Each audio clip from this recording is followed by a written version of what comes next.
So this is a similar yet different kind of video. It is similar because I'm doing art, obviously that's what we do here, but this is different because this is actually part one of a collab with VEE, or Queer VEE Art, here on YouTube. I've been talking with them for quite some time actually. We've been chatting over Discord, getting to know each other, now we're friends, and we thought it would be cool to do a collab together, so it's kind of like a draw this in your style slash OC swap sort of thing, where we are basically part one drawing our own characters, and in part two we are drawing each other's characters. So look for part one of VEE's video on their channel. I'll leave a link in the description as well as their other social medias, but they are definitely most active here on YouTube. So VEE has quite a variety of stuff on their channel, but it mostly ranges of art stuff.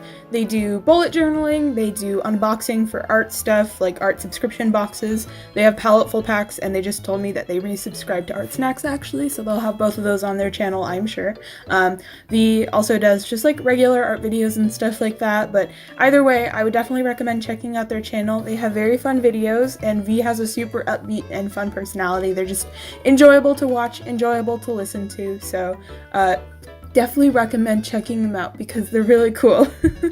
And for my video, I'm drawing my character Rosemary. She's like a witch girl thing. I don't have a ton of background on a lot of my characters actually. A lot of the time I make characters and I don't even like name them or anything. I just draw them over and over again, and I don't give them any kind of like background or anything. I've drawn Rosemary a couple times. Somehow she has a name, so good for her, because a lot of them don't. I don't have a whole lot of background on her though. I have some characters that I've like thought of in detail, but Rosemary is sadly not one of those. I really like her design though. Like I said, I've drawn her a couple times, but this is actually probably my favorite drawing of her I've ever done, so that's nice.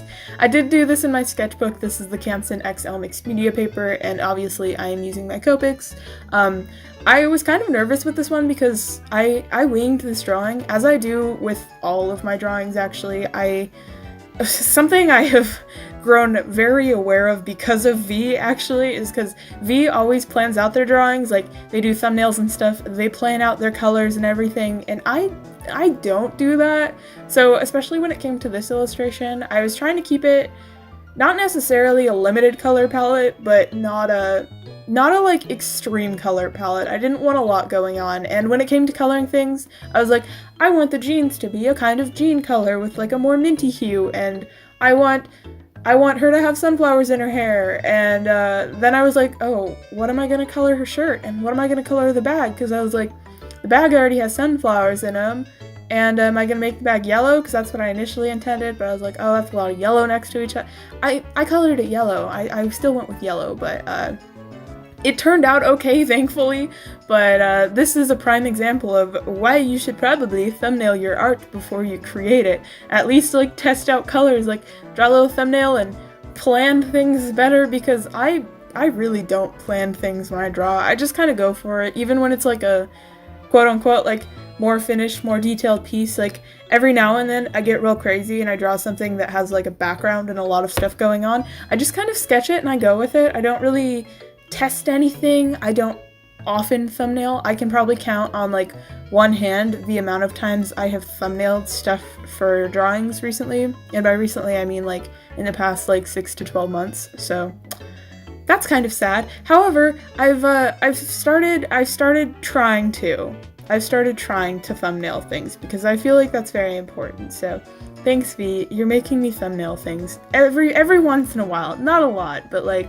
I actually try to sketch little individual things to like try out poses and stuff, so I feel like that's a good skill to have. It's nice to be able to wing things and have them turn out nice, but it's also a good idea to plan stuff. That's important too.